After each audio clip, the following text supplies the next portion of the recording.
DMTV Info, votre chaîne d'information en temps réel. La politique, la santé, le sport, les faits de société, la musique, les rumeurs et bien plus encore. Vous découvrirez cela dans notre chaîne DMTV Info.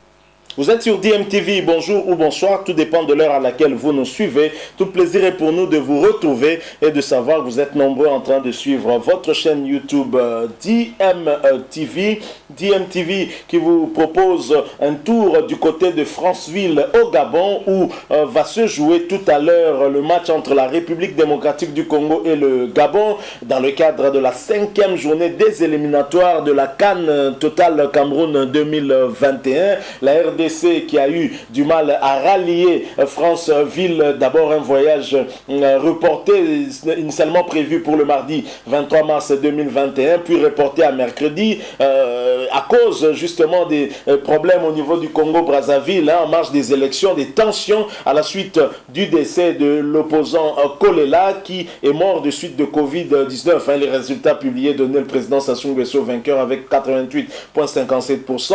Difficile de survoler l'espace aérien de Congo-Brazza. Et le mercredi, alors que les Léopards devaient déjà quitter Kinshasa autour de 17h en fin d'après-midi pour allier Franceville, finalement le voyage a été reporté à cause des intempéries du côté de Franceville. Il pleuvait abondamment de ce côté-là, mais finalement les Léopards avaient pu quitter autour de 21h, moins 21h Kinshasa pour allier Franceville. Dans l'entretemps, les Gabonais ont fait leur conférence d'avant-match.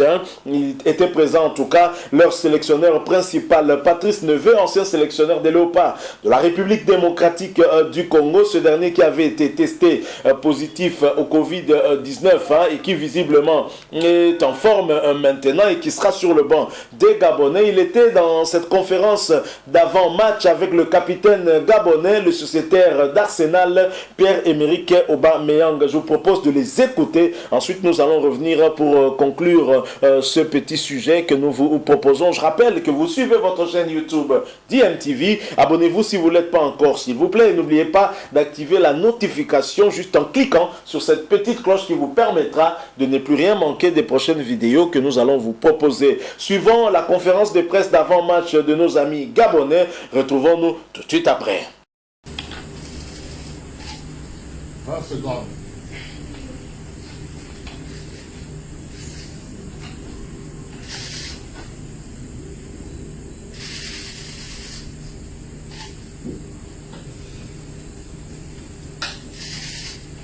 Merci. Après, il n'y a plus de flash. Mesdames, Messieurs, bonsoir, chers confrères et consoeurs. Nous allons commencer cette conférence de presse de l'équipe nationale du Gabon en prélude à cette double confrontation, comptant pour l'avant-dernière et la dernière journée des éliminatoires de la Coupe d'Afrique des Nations, dont la phase finale est prévue en 2022 au Cameroun, entre d'une part le Gabon et la RDC et Angola-Gabon. Aujourd'hui, il est question de ce match de demain, 17h ici au stade de Franceville, entre le Gabon et la RDC. Et nous avons en conférence de presse Pierre-Emerick Aubameyang, le capitaine de l'équipe nationale du Gabon, et l'entraîneur national Patrice Neveu. Nous allons donc commencer à l'exercice des questions-réponses. Vous déclinez votre identité, les médias auxquels vous appartenez, vous posez votre question. Je peux d'abord commencer, coach. J'imagine qu'après tout ce qui s'est passé, toutes les péripéties qui se sont déroulées autour de ce match, la pression est redescendue. Bon, on a surtout basculé les esprits sur la compétition, sur le match de demain. C'est vrai qu'il y a eu beaucoup d'interrogations premièrement par rapport à la libération des internationaux et après par rapport au déplacement. Donc c'est toujours beaucoup d'inquiétude. Maintenant, là, on est la veille du match et il faut absolument rebasculer l'esprit, je dirais, sur la compétition de demain et sur les bases, sur l'essentiel au niveau du match, c'est-à-dire le gain du match déjà, et après l'expression collective qu'on devra y mettre pour pouvoir atteindre l'objectif. Pierre-Emerick Aubameyang, nous nous sommes quittés sur une défaite sur fond de frustration face à la Gambie. On imagine qu'aujourd'hui, il y a une petite revanche à prendre par rapport à toutes ces péripéties. Une revanche, je ne sais pas, mais je dirais que forcément, on a qu'une seule chose en tête, c'est de gagner ce match à domicile et de pouvoir nous qualifier. C'est l'objectif principal. Je pense qu'il ne faut pas rester sur ce qui est négatif, mais plutôt le positif. On est déjà content de se retrouver, puisque dans une situation comme celle-ci, c'est sûr que c'est pas facile, et puis de sortir un peu de la routine, ça fait du bien. Donc forcément, on est content de se retrouver. On n'a qu'une chose, on n'a qu'une envie, c'est de gagner ce match et de se qualifier. Question, oui. Coach, bonsoir. Pierre-Emerick, bonsoir. Gaston Maguena, de la radio nationale gabonaise. Coach, j'imagine que vous êtes déjà dans le match. Alors, ma question, c'est sur le compartiment de la défense du gardien. Anthony Fameuse est resté positif au Covid-19. Gardien titulaire. Et là, on a le Nandé qui évolue à RDC.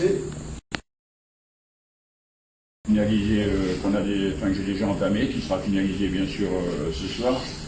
Après, l'évidence, c'est que le gardien auquel je ferai confiance, il va avoir besoin, je dirais, du soutien de ses partenaires.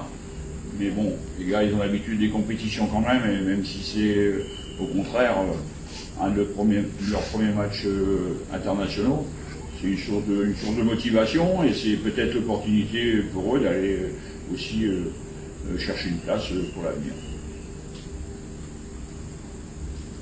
Question? Oui. Oui, coach, on a constaté effectivement que vous avez fait le plein des troupes, sauf que le même constat se fait au niveau de la profondeur du banc. Beaucoup s'interrogent sur votre animation au niveau du milieu de terrain. On sait que vous avez 4 joueurs majeurs. Sur quoi allez-vous vous appuyer? Est-ce que Poko est là pour effectivement garantir une place titulaire lorsqu'on sait sa capacité à défendre surtout? Non, moi je pense les choses différemment. Je pense plus collectif que joueurs majeurs. On sait que les joueurs majeurs comme Pierre-Emerick ont besoin de leurs partenaires qui sont sans doute une carrière moins brillante, mais ils ont besoin de tout le monde, et c'est surtout sur ce volet-là qu'on va travailler. Après, bien évidemment qu'il y a des choix à faire au niveau de la composition d'équipe, mais les choix vont être faits dans le sens aussi de ce que je souhaite au niveau de l'animation de jeu. Donc, comme vous le savez, au milieu de terrain, il y a 4-5 joueurs. On va jouer sur un certain dispositif, et je sais que ce sera le meilleur dispositif en tout cas, et qu'il est toujours temps en cours de match de changer, de déplacer ses pions pour apporter des plus s'il y a besoin. Dès que vous verrez également télévision, une question sur l'animation du jeu demain. Vous récupérez les minards, vous pouvez peut-être vous positionner en 10 demain. Ça fait quoi exactement? Ça peut reposer sur quoi? Sur quel acteur exactement pour animer ce compartiment? Pour apporter plus de l'eau devant pour vous attaquer. Comme vous le comprendrez, je comprends bien votre question. Je sais pas trop, je sais que l'adversaire est friand, je dirais, des informations que je vais pouvoir communiquer, et que je préfère apporter, je dirais, par le comportement de mes joueurs, je dirais, un effet de surprise, parce que bien évidemment, je pense aussi qu'ils vont venir ici, ils connaissent le potentiel de l'équipe, et qu'ils vont venir ici fortement regroupés derrière, et qu'il va falloir qu'on soit capable de les surprendre. Donc après, chacun a ses compositions et ses positionnements de joueurs. Mes choix sont faits à 90%, donc j'en dirai pas plus pour ce soir. sortir. Oui. Oui, coach, je vais embrayer sur l'avant-dernière question. Vous avez 3 gardiens qui sont en gris bleu, on n'en va pas véritablement jouer. 3 gardiens qui sont en gris bleu, on n'en va pas véritablement jouer des matchs références. On sait aussi que le pass est, pour être grand, on commence une fois. Est-ce que sur ce match-là, on ne peut pas nourrir des inquiétudes, puisque les 3 gardiens sur la ligne, on va dire, c'est valable. De toute façon, c'est pas la peine de. Il vaut mieux articuler, je dirais, son état d'esprit sur le travail de ce soir, sur ce qu'on, comment dirais-je, les données qu'on a sur les gardiens qui sont sur les matchs qu'ils ont fait précédemment, et puis jouer aussi sur la confiance. Mais encore une fois, Olivier a déjà joué en équipe nationale, Logo a joué en compétition avec Onigui. Et à mon nommé, joue régulièrement en club. Donc, mais bon, ça fait partie des difficultés qu'on devait anticiper. Notre gardien de but titulaire a le Covid et on doit faire avec. Pierre-Emerick, peut-être une question. Pierre-Emerick, au sommet de son art, c'est une question peut-être personnelle. À un moment, on se dit qu'il n'y a pas de canne sans moi. Ça peut arriver que vous pensiez comme ça. Et surtout qu'on a vu tous les sacrifices que vous avez consentis personnellement pour rejoindre l'équipe nationale ces 2 derniers matchs. Oui, bien sûr. Je pense que c'est tout à fait normal. Comme j'ai dit, il y a un certain temps que j'étais quelque part revanchard. Et, parce que j'ai envie forcément de faire bien avec la sélection. Je sais qu'on a une génération dorée et il faut savoir en profiter. Je pense que c'est vraiment le moment pour nous d'écrire quelque chose dans l'histoire du pays et notamment je pense que la mentalité aussi du groupe a changé et je pense qu'on est en train d'aller dans le bon sens. C'est pour ça que j'essaie de faire tous les efforts possibles pour m'améliorer, pour être disponible pour l'équipe et voilà tout simplement. Oui, dans le même sens, Papi, vous avez discuté la première CAN en 2012, 2015 en Guinée, 2017 à Libreville. 2017, hein. Ouais. Est-ce que vous avez envie de jouer une 4e CAN? Forcément, j'ai joué celle de 2010 aussi. Et ça reste toujours une compétition, importante. Et je pense que ça peut apporter énormément de visibilité au pays, mais notamment aussi aux joueurs qui jouent avec nous. Alors forcément, j'ai envie de jouer une CAN et pourquoi pas aller jusqu'au bout. Quand je vois au final sur ces dernières années qui remportent la CAN, bon, on a notamment pu voir que la Zambie l'a gagné en 2012 chez nous. Donc je me dis pourquoi pas, vu qu'on a une très belle génération. Et forcément, comme j'ai dit, c'est surtout sur la mentalité de l'équipe qui va faire la différence. Si on reste unis, comme on a su le faire, je pense, ces derniers matchs, ben, on obtient des résultats. Et voilà, tout le monde, je pense, s'en est rendu compte. Oui, Rodrigue Décalé, déjà félicitations d'être revenu avec Arsenal, après l'état de santé de maman. Et la question que je souhaite poser, c'est de savoir, aujourd'hui, l'essentiel pour vous, c'est de jouer la CAN ou il y a un objectif. Ça, c'est ma première préoccupation. Deuxième préoccupation, Gabi, est-ce que vous mesurez l'importance du fait que votre génération est attendue et pratiquement n'a pas apporté grand-chose au peuple gabonais? Alors déjà merci pour les questions et de savoir si ma mère va bien. En tout cas, la première question, bien sûr il y a un objectif. Gagner la CAN, comme je le disais juste avant, ça serait quelque chose d'extraordinaire. Et comme je l'ai dit, c'est vrai qu'avec la génération qu'on a, on se doit et forcément le peuple attend quelque chose de nous. Mais comme j'ai dit, on est vraiment sur le bon chemin et déjà ça serait vraiment une bonne chose de se qualifier, puisque après je suis sûr que cette qualification nous permettra d'avoir confiance en nous tout simplement et ça sera juste en fait la continuation de ce qu'on est en train de travailler ensemble. Donc forcément après l'objectif sera de gagner la CAN. Quand tu joues la compétition, tu vas pas pour t'amuser, tu tu vas pour la gagner. Donc voilà, c'est clair que jusqu'aujourd'hui, on n'a pas forcément répondu aux attentes, mais il est encore temps de le faire. Et j'espère qu'on le fera d'abord par une qualification et ensuite, une fois qu'on sera qualifié, on se concentrera pour tout faire pour ramener la Cannes. J'avais une question. Je vais paraphraser l'une de vos anciennes interviews qui date peut-être de 5-6 ans. Ouais. Au sortir de l'élimination de la CAN, vous dites pour connaître une équipe, il faut qu'on ait des top players. Les top players, c'est le gars qui joue en club. Aujourd'hui, on vous semble beaucoup plus investi à tirer la main à plusieurs de vos coéquipiers à l'équipe nationale. C'est peut-être une nouvelle philosophie chez vous. Après, notamment, on sait votre réputation sur Tonga à Saint-Etienne, on parle de Kupenza, Arsenal certainement. C'est la nouvelle philosophie aujourd'hui pour vous. Vous sentez la nécessité aujourd'hui de vous positionner en tant que leader pour tirer l'équipe nationale vers vous, en ayant le club performant pour vous. Bien sûr, vous savez, je pense que le fait de la maturité aussi a joué peut-être un petit peu. Et aujourd'hui, je me rends compte que j'ai peut-être fait pas mal d'erreurs en étant plus jeune, et c'est pour ça peut-être aussi que je suis passé, que nous sommes passés à côté de plusieurs cannes et même de qualifications pour le mondial. Donc voilà, en tout cas, j'essaie de donner le maximum pour tirer tout le monde vers le haut. C'est un rôle qui me tient à cœur. Et le coach, quand on a parlé la première fois où il est arrivé, il m'a dit qu'il fallait que je prenne mes responsabilités, et j'essaie de le faire comme je peux. J'essaie de changer un peu justement la mentalité que j'avais un peu de tête brûlée quand je venais en sélection, et d'aider les autres. Je sais que forcément sans eux, on peut rien faire tout simplement. Ça vous fait quoi aujourd'hui d'avoir Kupenza à vos côtés, Wanga, Jim, les gars qui explosent en club aujourd'hui, vous avez des retours? Bien sûr, c'est satisfaisant, et je suis vraiment content de venir à chaque fois.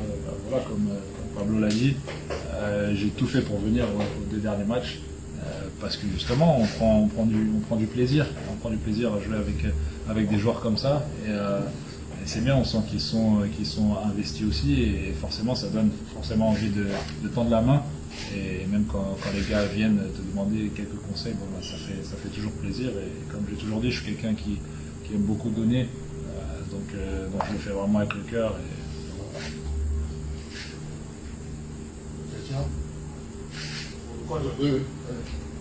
Coach Roger Béclaré, au regard de votre parcours en tant qu'entraîneur, sauf si je me trompe, vous n'avez jamais joué une Coupe d'Afrique de Nation de football. Ah, vous vous trompez. Si. J'ai joué une Coupe d'Afrique des Nations et j'ai joué une Coupe América Centenario qui est presque l'équivalent du mondial. Ok, merci. Pour voir aux batteries. Merci. Alors, la question que je vais poser, c'est est-ce que c'est une motivation pour vous également de vouloir repartir en nouveau avec cette génération de Pierre-Emerick aujourd'hui pour le Cameroun qui est juste là?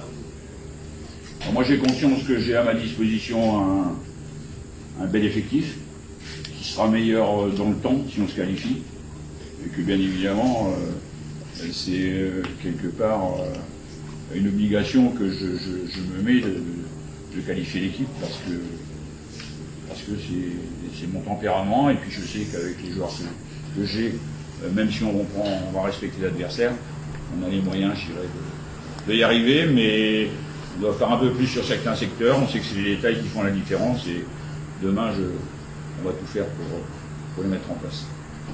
Oui. Oui, coach, dans ce groupe, la RDC est la seule équipe qui n'a pas perdu. On remarque aussi que c'est une équipe qui joue bien à l'extérieur. On l'a vu en Gambie, on l'a vu en Angola, et même face au Gabon. Est-ce que c'est des arguments qui vous font peur? Non, absolument pas. On connaît l'équipe de la RDC. On sait quelle qualité a ses adversaires. On sait aussi qu'on aurait pu gagner chez nous, chez eux, excusez-moi. Et que malgré ça, on va pas partir avec un excès de confiance. Même si notre arme, on sait, est l'atout offensif, il va falloir qu'on soit extrêmement solide défensivement, parce qu'ils vont tout faire pour nous contrer et essayer de nous piquer quand on va sortir un petit peu plus. Oui. Coach, vous devez reconnaître que vous avez une belle équipe. Est-ce que vous êtes conscient que vous avez un problème de riche finalement dans l'équipe? par rapport à votre bel effectif, notamment dans le secteur médian. Est-ce que ça peut vous poser un dilemme demain? Non, j'ai pas trop de... Par rapport à certaines nations, même si c'est vrai qu'on a une belle équipe, j'ai pas trop de problèmes de riches. Je souhaiterais avoir beaucoup plus de problèmes dans le secteur défensif et dans le secteur médian, parce que je sais aussi que mon équipe doit faire mieux, et que maintenant c'est le temps qui travaille pour nous. Je sais qu'aujourd'hui on n'a pas eu beaucoup de temps pour travailler ensemble à chaque fois, notamment les derniers matchs. Et moi j'ai pris mes fonctions, tout a été très vite, et je sais que si on se qualifie, si on gagne le match de demain, si on se qualifie, je sais qu'on sera beaucoup plus fort dans l'avenir. Oui. Je reviens sur l'Ocapi. Déjà, d'être venu en conférence de presse, c'est pas à chaque fois. Donc, permettez-nous de poser des questions qui vont dans le sens de comprendre un certain nombre de choses. Est-ce que vous avez regardé le match RDC-Gabon, peut-être rectifier les erreurs commises au cours de ce match pour le match de demain? J'ai déjà revu quelques images du match. Ça remonte un petit peu puisque c'était très peu de temps après le match justement. Et je pense que là-bas on devait gagner, et je pense tout simplement que je devais mettre mon occasion au fond. Ça aurait changé la donne. Si le fond de la pensée était celle-ci, oui, forcément je l'ai regardé. Mais au moins ce qu'on sait, c'est qu'on est capable de créer des problèmes à cette équipe du Congo, et notamment là-bas. On sait tous que c'est pas simple d'aller jouer là-bas et de ramener un résultat. Et en plus de ça, d'avoir des occasions. Donc il faudra s'appuyer sur ça, mais cette fois-ci les mettre au fond, tout simplement. Voilà, donc peut-être... Oui, dernière question. Oui, Pierre, beaucoup veulent des symboles à Franceville. C'est une ville de symboles, c'est un stade de symboles pour ta famille. Tu n'es pas censé l'ignorer. Aujourd'hui, pour demain, ça doit être un symbole. Est-ce que tu es conscient que demain, normalement, la balle est dans ton camp? Du moins, c'est pour la famille. Garder les symboles de la famille. Bien sûr, c'est clair. D'ailleurs, on en parlait tout à l'heure, j'étais avec papa. Il me racontait pour la 100e fois comment il a marqué son but en finale de l'UNIAC. Mais j'y prends toujours autant de plaisir, et d'ailleurs j'avais des frissons tout à l'heure quand il en parlait. Mais je l'espère, en tout cas je l'espère. J'espère que demain on sera là, on se reverra après le match, et bon, je vous dirais que voilà, le symbole est là, tout simplement. Voilà, donc, coach, un mot de conclusion. Non, c'est qu'on aura besoin, je dirais, de toutes les énergies, et nous-mêmes, les journalistes derrière nous, demain, pour nous aider à gagner ce match. Et on espère vivement, en tout cas, faire plaisir au peuple congolais. Gabonais. Il va appeler le Congo. Il connaît un peu les topos là. Bon, merci coach, merci Pierre-Emerick. Merci. Vous voyez que c'est un plaisir pour la presse de vous avoir en conférence de presse. Hein. Quand vous passez chaque fois à la télévision, sachez que nous sommes très fiers. Quand on vous critique, c'est parce que nous sommes tellement passionnés. Bon, voilà, ça fait partie du jeu. Merci beaucoup Pierre-Emerick. Voilà, nous sommes de retour. Vous venez d'écouter là, tour à tour, le sélectionneur principal des Panthères du Gabon, mais également le capitaine gabonais. Il s'agit de Pierre-Emerick Aubameyang, qui se sont exprimés en marge de cette rencontre de tout à l'heure entre le Gabon et la République démocratique du Congo. Et bien sûr, le coach du Gabon, Patrice Neveu, un ancien entraîneur également des Léopards de la République démocratique du Congo, et Pierre-Emerick Aubameyang, capitaine du Gabon, ont insisté en tout cas sur la qualité du groupe et l'ambition de cette génération qu'ils appellent une génération en tout cas adorée, et la détermination qui est de leur côté, détermination en vue d'obtenir une qualification afin de donner de la joie au peuple gabonais et de déclarer exactement ceci, le coach du Gabon: j'ai conscience que j'ai un bel effectif collectif qui évoluera encore après la qualification à la CAN Cameroun. Voilà donc ce que dit Patrice Neveu, qui croit à mordicus en une qualification de son équipe. Pourquoi pas aujourd'hui déjà face à la République démocratique du Congo. Le Gabon qui est confiant quant à ce match. La RDC également, vous aviez suivi à plusieurs reprises le sélectionneur principal Christian Ntsengi Biembe qui se montrait tout aussi confiant par rapport à ce match. Ça promet en tout cas d'être un duel, ce sera d'ailleurs un duel de fauves. La panthère et le léopard se ressemblent un tout petit peu. Et donc nous attendons de vivre ce duel qui nous avait laissé déjà sur notre soif en 2019 lors du match de la première journée ici à Kinshasa où les Gabonais et les Congolais avaient fait jeu égal de 0 but partout. Alors nous avons une belle génération et nous sommes conscients que nous n'avons pas toujours donné satisfaction au peuple. Nous pouvons encore rectifier le tir, faire mieux et ça commence par la qualification. Donc Pierre-Emerick Aubameyang qui en fait a rejoint son coach pour reconnaître qu'ils ont en tout cas une génération dorée, un bel effectif et c'est vrai, et le Gabon a pu réunir quand même tous ces joueurs de nom que nous connaissons, ceux évoluant en première ligue anglaise, ceux évoluant en France et même ceux évoluant ailleurs. Pratiquement le groupe qui avait défié la RDC ici sera présent à 80%, si je peux dire ainsi, et je pense que c'est un groupe qui montrera un peu plus de cohésion par rapport à la RDC où il y a beaucoup de nouveaux venus. Mais ce match en tout cas se jouera aussi sur le plan mental. L'équipe qui montrera un mental très fort prendra certainement le dessus, et bien sûr en tant que Congolais nous espérons que ce sera de notre côté. Donc voilà, et Pierre-Emerick Aubameyang d'ajouter, on a une génération dorée, il faut savoir en profiter. C'est vraiment le moment pour nous d'écrire quelque chose dans l'histoire du pays.